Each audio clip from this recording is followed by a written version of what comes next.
topics and opinions expressed in the following show are solely those of the host and their guests and not those of W4CY Radio, its employees, or affiliates. We make no recommendations or endorsements for radio show programs, services, or products mentioned on air or on our web. No liability, explicit or implied, shall be extended to W4CY Radio or its employees or affiliates.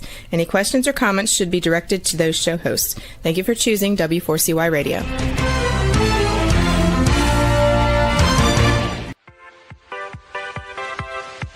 Welcome to the Ask Good Questions podcast, broadcasting live every Wednesday, 6 p.m. Eastern Time on W4CY Radio at W4CY.com. This week and every week, we will reach for a higher purpose in money and life, as well as a focus on health and wellness. Now, let's join your host, Bonita Bell Anderson, as together we start with Asking Good Questions.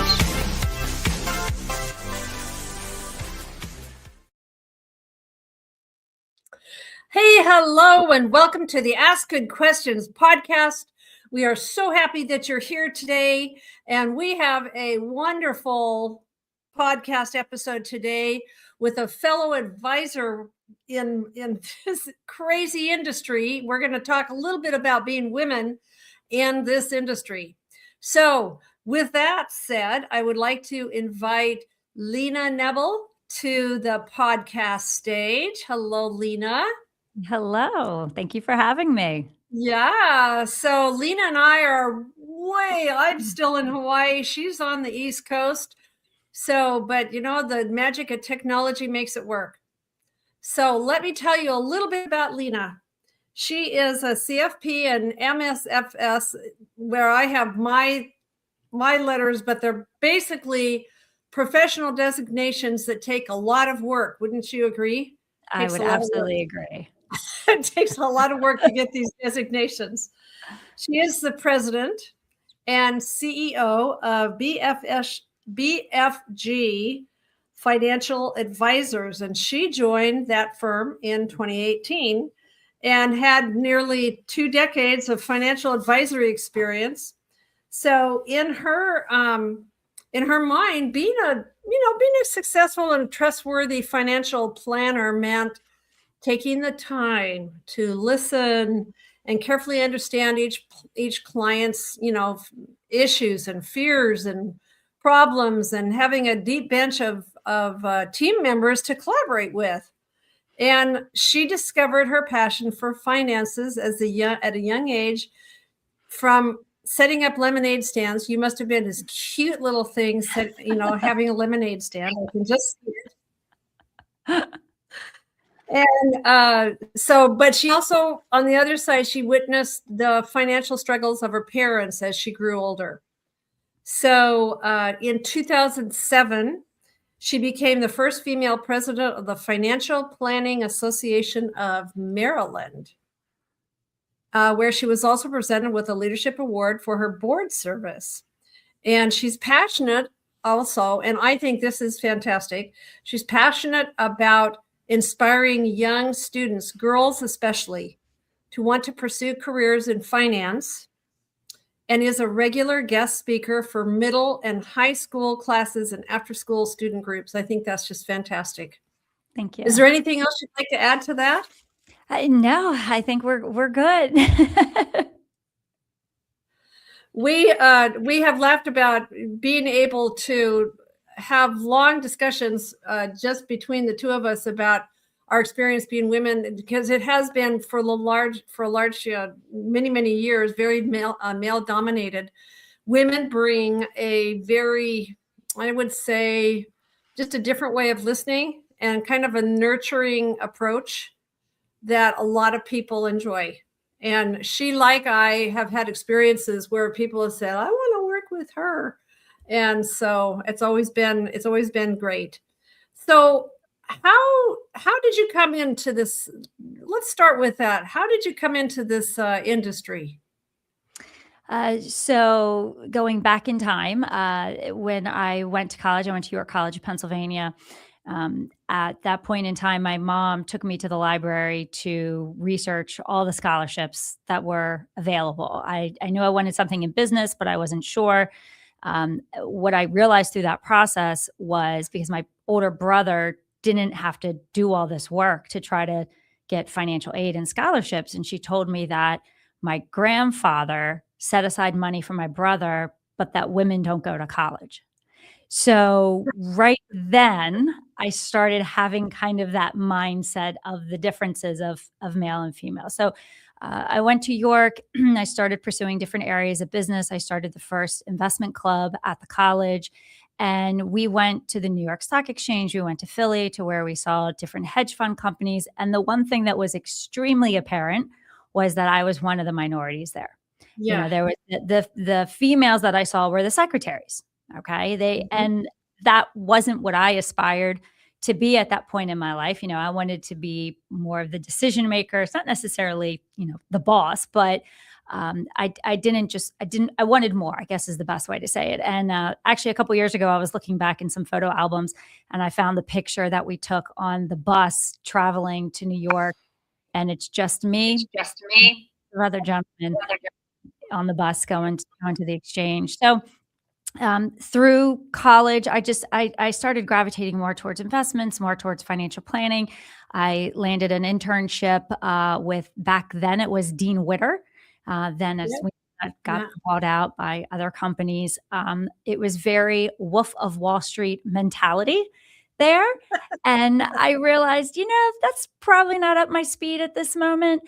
So I then got an internship with a financial planning firm and fell in love. I knew I wanted to get the designations of a certified financial planner. I really wanted to help clients in all areas of planning. And then from there, it just took off. Well, see, and my feeling is if you tell a woman that she can't do something, then guess what? Right. She's going to do it. Exactly. And, I grew up visiting my mom at work, and she worked at the local police station, the local county police station, where she was kind of in this little group in the finance committee with all these other women. And so I was kind of around a lot of working women. So I knew I wanted something along those lines. I would watch my mom work a full day, come home, get dinner, get the kids to the sports activities and do all those things. And so I already had it in my mindset that that was going to kind of be my life.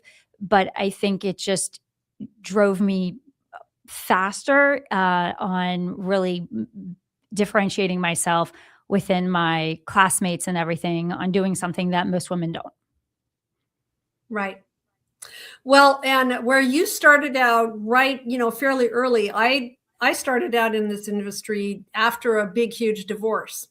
And so one of the things when I met Lena, we have both written and we've both been concerned about widows and divorcees and the massive changes that can mean for them as they're going into a brand new phase of life. So that's primarily what we're going to talk about today, is because there's way too many of those out there who need some help, right? And they need to know what to do about it. So it's the beginning of a new year. When you think about a widow or a divorcee facing a new year alone for the first time, what's the very first thing you would want her to hear from a financial advisor? I think from the standpoint of if they're newly divorced or they just lost a spouse and you're kind of starting off the year, what I tell clients in those situations is, I'm here. We're here. We're a resource for you. We're going to get through this. And so it's kind of starting off the beginning of the year of coming up with, let's talk about 2 to 3 things that we're going to tackle. And we just kind of take those bite-sized pieces and work together each quarter, each month to tackle it. I think when you put the laundry list together of this is everything we're going to do in the year, that's overwhelming. Nobody's going to do that. I remember that. So as you mentioned earlier, women tend to we have a different way of listening. We're more patient with certain things. I love how the title of this is Ask Good Questions, because that's all I do is ask questions. I think that's one of the things that makes me a great planner, because I ask a lot of questions. It annoyed my brother a lot growing up, but I did it anyway. Yeah. So I think by kind of setting the stage first and foremost and letting them know I'm here, we're your support system and everything, and then starting to come up with what are the things that we need to start working on, what's most important, what's not that important, that can wait a few months, but let's get the things that need to get done right now. Right. Well, both of us have worked with clients that are, super vulnerable. It's just a overwhelming time, like you said. So what have you learned about the emotional side of money decisions, right? After the death of a spouse or a divorce? Because what I've told people is it's a death, either a death of a marriage or a death of that person that you relied on. So what do you think about the whole idea of emotional decisions around money? Everybody's going to have emotional decisions around money. And so it's our job to remove that emotion. I'm actually personally going through it right now where I lost my uncle about a month ago to Parkinson's and working with the family on making some certain decisions that have to be made. And I told them that I have to remove the emotions and put the financial advisor hat on and tell you this is what makes the most sense financially for the family, for long term, et cetera. And that's hard because we're not in their shoes. So it's giving them the education and the confidence on being able to make certain decisions. And what I would say is specifically around a divorce, most women tend to want to hang on to the items that they don't need to hang on to. And you may have some real life experience on this one. Yeah. But the house, Yes. right? Everybody wants to keep the And I house. didn't have you. I didn't have me. I didn't have you when I was going through this. Darn it. Yeah, and it's so tough because I get it. I get why you want to hold on to that house, but you're giving up a pension, you're signing away the 401k, you're giving up all these other things that you will regret down the road. So I try to make it very clear in a compassionate way of why we may not want to keep the house and how this can benefit you and your family into the future by maybe shifting something around differently. Yeah. Well, you mentioned just a little bit about waiting or maybe not waiting in those early months after this loss, after this divorce. What do you think are the financial decisions that absolutely should not be rushed? And which ones can't wait? So I think the things, anything that's an irrevocable decision, we want to kind of hold off on. I don't want to take all the life insurance proceeds and pay off all the debt right away or a big mortgage because maybe we need those proceeds to generate income if the spouse isn't working. So I think first we take a look at the debt picture of, do we have bad debt? Do we have some credit card debts that we can just quickly clean up? I think that's important. Depending on if the spouse is working and if we need any income, starting to look at, do we have to file Social Security? Do we have to apply for pension survivorship? Are there assets sitting out there we need to get into your name so that we can start generating income? So it's really looking at the client's balance sheet and cash flow picture to then prioritize what must be done now. Mm-hmm.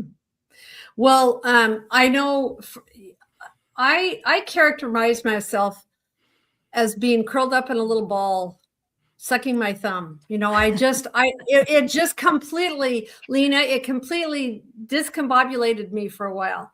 And so how do you think grief or shock show up in the way people think about money? And how do you feel you can help them slow down, take a breath, to start making some wise decisions? I see grief and shock and emotion show up by how they're spending. They're spending on things that they really don't need because they don't want to focus on what they're actually going through. And that's us having to be proactive and have those conversations with them and reach out to them frequently and check in and kind of get a handle of, if I get a feeling that somebody's going to start spending through some money and everything, then I'm reaching out to them more frequently on making sure things get taken care of. And maybe that's when we do pay off some debt so that they don't have that cash that's available. But it is tough. I mean, especially when somebody is emotional, you're almost paralyzed with fear. You're not sure, should I buy it? Should I not buy it? And I think as advisors, we have to show that we are that support system and we're here to help them through those decisions. And sometimes that's telling them the things that they don't want to hear, which is no, you shouldn't give a certain amount of money to your kids because you need it. Right, right. Yeah, you make me think I have a very good friend, and if she's listening to this, she's going to know who she is. She called me every single day to see how I was doing. I mean, it was without fail. She was calling me to see how I was doing. So what I'm referring to is kind of that support system. So what are some ways that widows or divorcees can build that support system? Maybe it's going to be professionals. Maybe it's going to be friends. Maybe it's going to be family. Because I think there is a real danger in making financial decisions in isolation. And so I think what you're talking about, it's how do you encourage people to do that, to kind of step back and get that support system going? Yeah, I love the support system. I learned, I have a great example from early on in my career that I share often with clients that are going through this. I met a new client. She was young. She had a son who was about 8 and twin daughters who were about 3 and lost her husband at an early age. And she would have her sister-in-law at either every meeting, or she would just run through the recommendations that I was giving her to her sister-in-law, because she would say, Lena, I trust you. I'm just all over the place right now. I just need a clean set of eyes. And I respected that and I understood that. So to this day, when somebody is going through that situation, I ask them, is there somebody that you'd like to have as part of this meeting? Is there anybody that you want to incorporate in these conversations to help to bounce those ideas off of? Sometimes I think advisors are threatened by that, which they shouldn't be. I think it helps with the relationship. I think that there's, we do some extra steps at our office to where we incorporate different type of info sharing letters to where people can kind of join that conversation, ask those questions, and be their advocate. So I love it when people have that support system, because it gives that client that extra confidence as well. Because when you're caught up in that fetal position, you are not feeling good about yourself. You are not confident whatsoever in any decision you are going to make. But when you find the professionals that you enjoy working with, that you trust, and then it's validated by close friends and family, that makes it that much better. What I thought of too, it just came to my mind, was if you have that person, you know what, it's going to benefit them because they're listening and they're watching you go through this. So it's going to help them in their own, it may affect how they do some planning down the road too, which I think is just a bonus for that extra person. Oh, absolutely. I have this one client, her sister is always part of the conversation because her sister would always manage the money, but her sister realized, okay, it's getting a little too complicated now. So you should meet with an advisor. So the sister is part of the conversation, and always the sister will say, well, you know what, on my situation, I kind of have this going on. I wonder if I should do. So yeah, it's a funny dynamic, but you're absolutely right. Well, let's transition into the scintillating topic of cash flow and budgeting and paying yourself first. Let's talk about some of the issues. I want to, paying yourself first. I think people have a really hard time doing that. What does that look like? When maybe some people may not know what's paying yourself first. Mm-hmm. But what does that practically look like for someone whose income and expenses may have changed dramatically? Yeah, absolutely. I think from the pay yourself first mentality, as you know, and kind of educating your listeners as well, it's about putting money aside into other investments, other savings before it really goes into your spending bank account. So you're kind of starting to give that money to you, but through different vehicles. And It's challenging for clients where maybe they've never budgeted or they don't know what they're spending on. So I try to walk them through some very basic steps of, kind of looking at your average spending on your bank statement, because everything's running through the bank. If somebody has never maxed out retirement plans at work and we need them to do that, we talk strategies about how maybe utilizing the life insurance proceeds to go into the bank account and then increasing the contributions and then doing regular transfers from the savings to the checking as kind of their payroll, because they're redirecting savings into other ways. But I think from a situation to where your cash flow, your income, your expenses have changed dramatically through a death or a divorce, you still have to sit down and assess where you are. You still have to determine, what's coming up? What do I need to plan on? And because your world has just been rocked, and that takes time. You don't know if you're still going to go on that vacation or if you're still going to buy that car. I mean, everything changes. Right. Yeah. So how do you help someone get started on a new spending plan? A lot of people think budgeting is a dirty word. Maybe we just use cash flow, cash in, cash out. But how do you get someone to take that proactive step of starting a new spending plan? So I take it slowly. Quite honestly, we look at, okay, what's the income that we used to have that we no longer have? And we try to replace that income so it feels like there's no major changes on day one. So if we can try to replace what was lost, then we can slowly begin to adjust behaviors to determine, well, is that money just building up in the bank account? Then we really don't need all that income and we can adjust. Or are you now spending all of that when it's just you versus it being two of you? So that's where you have to have the tough conversations of, can you continue to afford to do this? Or do we need to look at other things?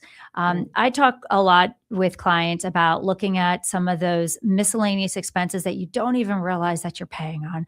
All of the streaming services, all the iCloud storage payment. Like, it's just that $10 a month, $20 a month, that adds up very quickly. So again, bite-size items to start knocking off your list. And especially with somebody who has maybe never looked at any of those things or doesn't know where the sign-on access is to everything. It takes time and it takes patience in going through it. But I would say the majority of individuals hate the B word. Nobody wants to budget. Budget is scary. Budget is saying, you're going to tell me what I can live off of, and I want to live off of more. So cash flow is a more user-friendly word. Yes. And I also, in all of, my 25 years in the industry, I taught a lot of Social Security workshops. And one thing that people were always kind of surprised about was like, the stereotypical thing, if the husband has a larger Social Security check and the wife has a smaller one, and if he dies, and they're relying on her $1,000 to $1,500 a month, and if that's going to go away, what you're talking about is, you basically have to start over and say, okay, here's, and I've always told women, you have to think about what is that budget, what is that cash flow going to be like once that other person is gone? Yeah, you bring up a good point, because quite honestly, a lot of people don't know when somebody passes away that you lose a Social Security. Yeah. And that's actually surprising to a lot of people. They think that they're just getting the 2 Social Security benefits for the rest of their life. And so planning for the loss of the Social Security, planning for maybe you have a loss of a pension or you're only getting 50% of the pension. Right. That's a lot of things that have to be examined. And it's hard for individuals to kind of even think about those things. And, an easy strategy, as you're well aware, is, leveraging life insurance to help to replace some of that. Well, then you start talking insurance and people think that's a bad word, but it can be used to help to, fill the cap and be able to provide the income that is needed for that spouse. I've seen, if used properly, life insurance do some fantastic things for survivors and their kids. Oh, yeah. So like I said, we're doing this at the beginning of a new year. For someone starting this new year and asking themselves, do I have enough to live on? What first steps can they take this week to start getting some clarity?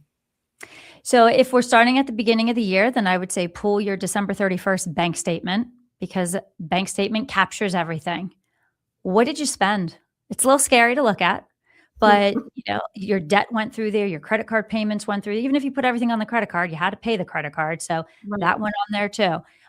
Look at what you spent, and to say, well, was this a normal year, or did I have big home improvement expenses I didn't plan on, or, abnormal vacation. So look at what you averaged each month, and then determine, let's take a look at that balance sheet. Are you putting money away? Do you have savings in other vehicles? And can that generate what you need to live off of? Many people look at the 4% withdrawal rate or 5%, which could have a whole separate debate on that. But Yeah. if you just take your assets and say, what's 4 or 5% of that asset, of that income stream, is that going to equal what you have right now? For a lot of people, it doesn't, which says you may have to start putting aside more money. But I would say first, rip the Band-Aid off, look at what you spent over the course of last year. Yeah. And then determine, for me as an example, I have 3 kids. They are still on my payroll because they are still young. So what I typically spend, I probably won't be spending that in retirement. However, I do plan on traveling more in retirement. I do plan on doing other things. So my categories may change. I may Yeah. not have travel soccer anymore, but I'll come visit you in Hawaii and do Yeah. things like that. So, so in the end, I still may be spending the same. So for some people, they'll say, "Oh, well, I'm not going to be spending this amount in retirement." You'd be surprised. Yeah. Yeah. Well, I've also, people have said, I'm just as busy in retirement as I ever was. Well, that's because you just filled up your time with other things. But let's talk Correct. about another dirty word, Lena, and that's wills and Oh, estate planning. mhm. And so one of the things I want to include in here is a note about passwords. I've listened to a couple of podcasts, I've listened to different things and been to things where we've discussed passwords. So if you have somebody that's not in your life anymore and you didn't know what the passwords were for all kinds of things, I want to mention that too. But so they're walking through this change. What are the biggest, most important estate planning updates that should happen in that first 6 to 12 months? So I would say it's your normal 3 documents. It's your will, your power of attorney, and your medical directive. If you just got divorced, if you've lost your spouse, chances are you're going to be removing that individual from your documents. So you want to be able to make sure that you have the proper backup. If you have minor children, you still want to be able to name a guardian in there. So making sure that you have the right people in place to take care of the things that you want to get taken care of. Right. Now, with that said, just getting those documents done is not enough. You have to update your beneficiary designations. And you and I both know people who have gotten Probably both have divorced. stories, right? Yes, they have not updated. The ex-wife, ex-husband is still listed on the 401k, and that is a shocker when we go through it with the new spouse. And maybe if there's a new wife now, yeah. Yeah. So it's there. We all have had those experiences. So it's making sure you get the documents updated, and that you're updating your beneficiaries, updating the titling on different accounts, even that small bank account that you and your husband may have had to help with, like joint kids expenses. Get the names off. It should just be your name, add transfer on death on it, add a beneficiary. But going through that process is crucial. And unfortunately, I've seen it all too often to where you're doing it at the last minute because, and in the case of loss of a spouse, somebody gets very sick or they're starting to Right. have diminished capacity. Now we're rushing to get things done. And you don't want to be in that situation, because then when the spouse passes away, you're going to be updating your estate documents again, but you may have rushed in the beginning to make decisions, and you may be hesitant in working through them again because you're emotional and because you're going through things. So it's important to take your time with it, be purposeful in who you're naming, how you're naming. There's, again, a whole separate conversation you can have regarding estate planning. But you're right. It's a dirty word because people are thinking about the things that you don't want to think about. You know, I know. I remember when my husband and I first got married and I had the estate attorney at the house, and my husband's like, "What are we doing?" And I said, "Well, this is important for us. We're married, right? We had no children." And one of the questions she asked was, if you are pregnant and there's a complication, do you want to save yourself or the baby? And that's a really emotional question for myself and my husband. And those are the things people want to deal with. You don't want to think about that. So No. to not think about it, then I'm not going to do the documents, right? But you know, you need to do the documents. And we've all seen situations when people didn't update anything, draft anything, and it did not go the way that they wanted to. So that's, you know, one of the priorities I list all the time, and just meet with an estate attorney, utilize, you know, even one of the online programs if you have a simple estate plan, just to have something in place. Yeah. Well, let's talk a little bit of, you know, because people are going to be thinking about taxes, and how should someone think about debt? Like you've already mentioned a little bit about mortgages, like mortgages, credit cards, medical bills, especially, you know, the biggest thing that can be a problem is if their cash flow is uncertain. How, are you gonna try to prioritize this somehow? What do you think? You have to. I mean, you have to prioritize what you're going to take care of. And, you know, with taxes, a lot of the times spouses didn't really pay attention. There's usually one person that's filing the tax return, that's working with the CPA or doing it on TurboTax, and the other spouse has just no idea what's happening. So we usually request a copy of that tax return and go through it with the, you know, with that individual of, here's all of the statements, all the 1099s, this is where everything's coming from. And they usually don't even know what some of these things are, but trying to kind of do reconnaissance and inventory on all of that while prioritizing what's happening with debt, especially if somebody is struggling with cash flow, and trying to determine what steps do we need to take to help to pay off if there's any final medical bills, if there's funeral expenses get to be a lot as well, and that's challenging too. So it's going through that person's situation on what can be done, what can be done that's not disruptive in the first couple months when you're highly emotional. Right. I for some reason I was just thinking about, I had a dear sweet cousin who died of cancer several years ago, and I traveled to Oregon to say goodbye to him. And he sat there and said, you know, the thing that is the worst for me to know about is that I'm going to leave her with medical debt. And you know, and at the time there wasn't a lot that anybody could do to fix it. And you know, it's just like, oh, so, you know, so that, you know, it's hard. You just have to, I think you have to just clear the decks and give yourself some mental space to be able to sit back and think about these things.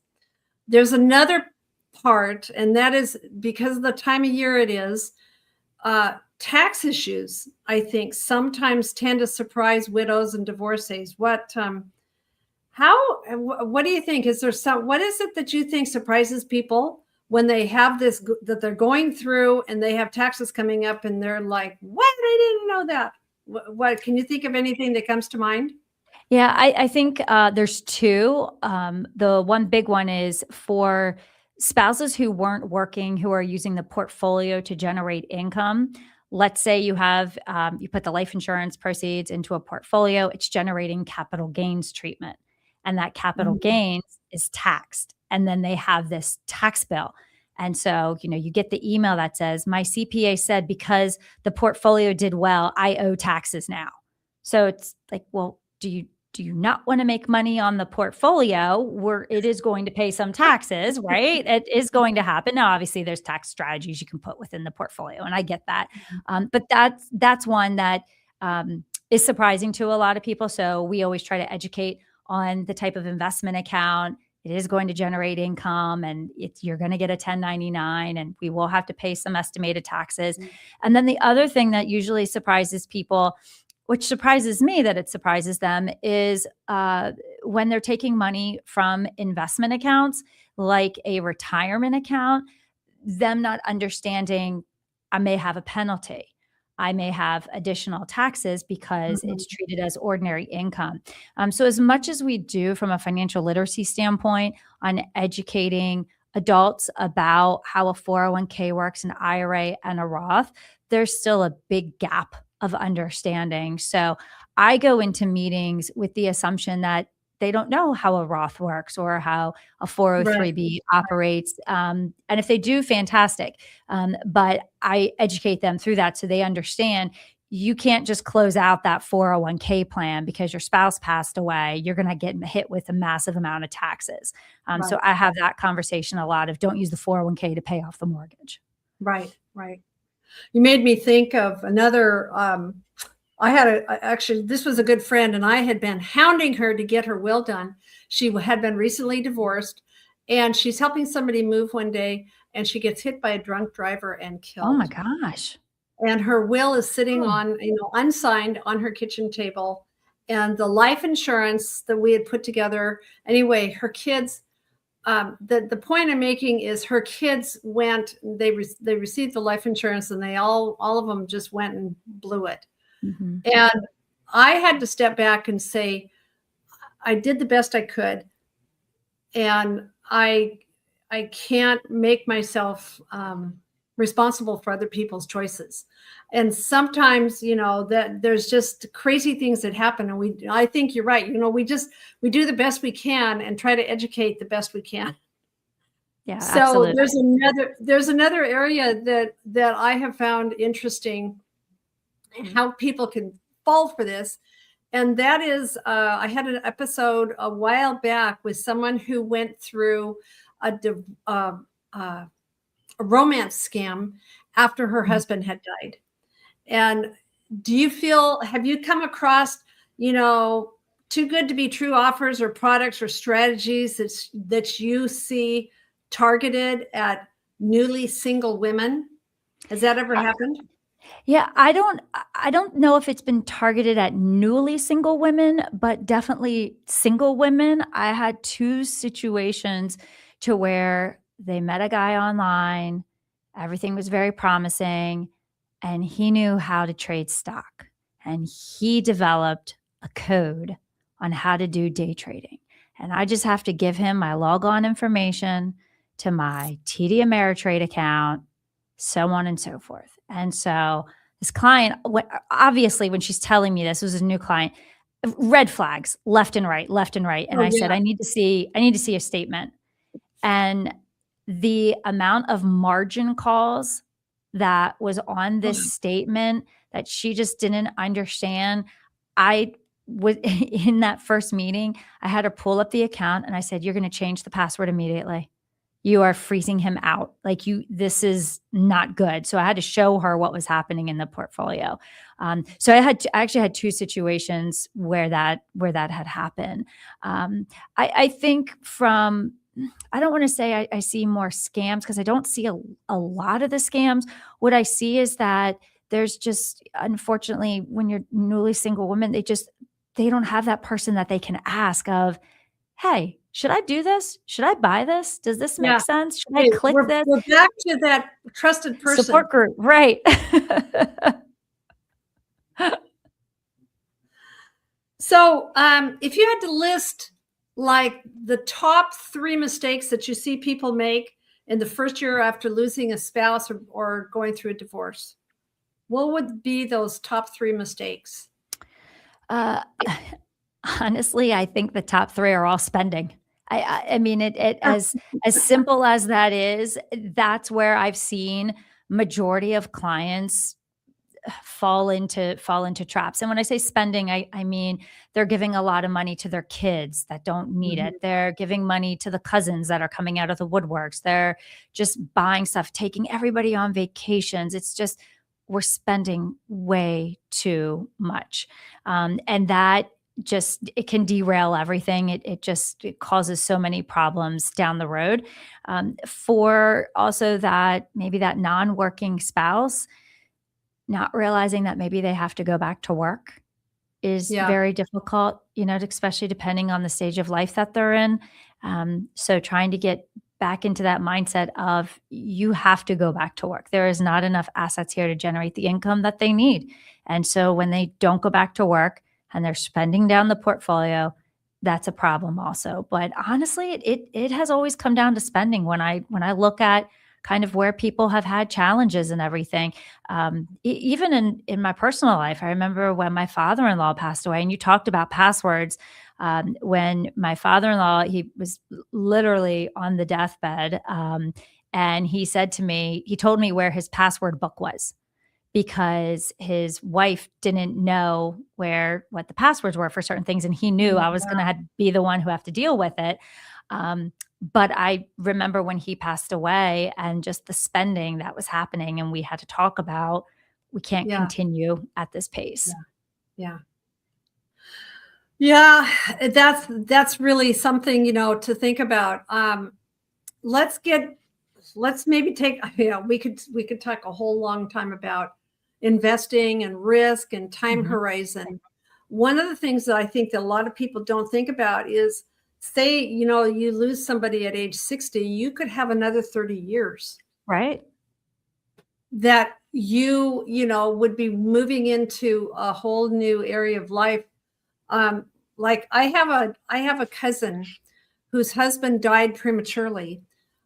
She spends a lot. She's found cruising. She loves cruising, and she's going to be stopping in Hawaii in a few weeks. And overnight, we're going to have her for overnight before she goes on a 50-day thing.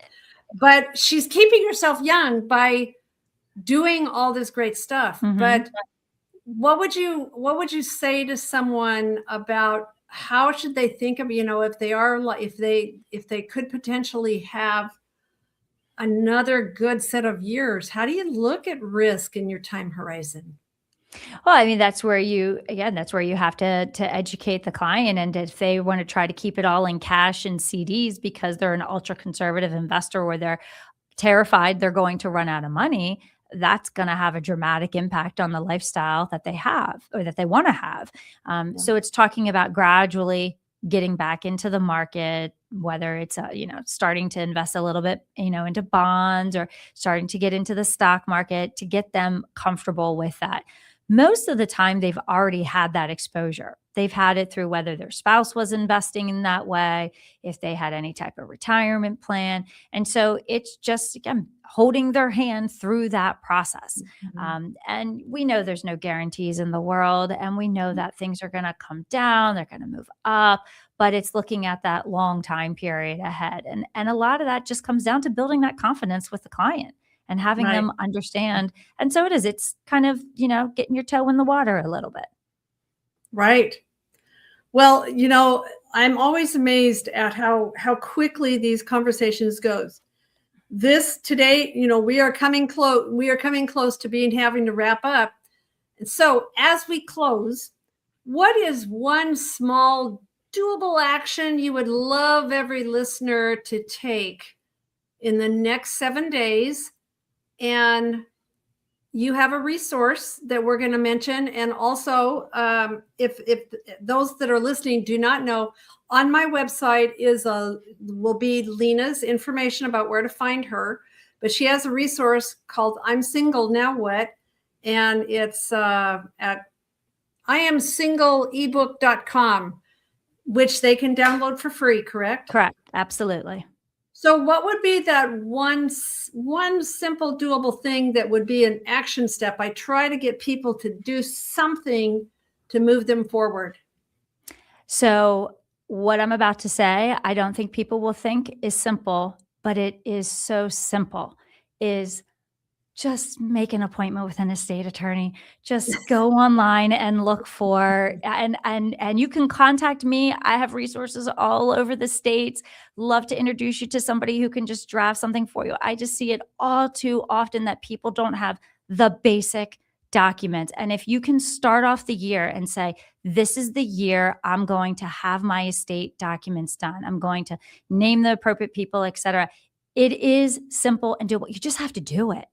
And Right. I want people to have the confidence to say the first step is the hardest, right? It's making that appointment. Just make that appointment, talk to your friends, to your family, look at our resources and ask who they use. And I can assure you it will be smooth sailing from that standpoint. Right. So that's Yeah. what I would say, is having to really focus on that estate plan. Super great advice from a trusted advisor. Lena, thank you so much for joining us today. This is a topic that a lot of people maybe don't want to listen to, but all of those that have listened, this is great advice, great way to start the year. If you're not going through something like this, maybe you know someone who is. And so think about how this can relate to you in your life. Think about how it might relate to you and your friends and your family. So with that, Lena, we must say goodbye for now. And thank you so much for joining the Ask Good Questions podcast today. We will see you next time.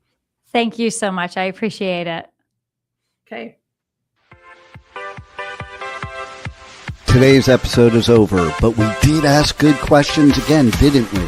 Don't miss out as we broadcast live every Wednesday, 6 p.m. Eastern Time on W4CY Radio at W4CY.com. Join Benita Bell Anderson next week for more conversations with experts on finances, retirement, behavioral finance issues, health and wellness, and more. Until then, remember to ask good questions.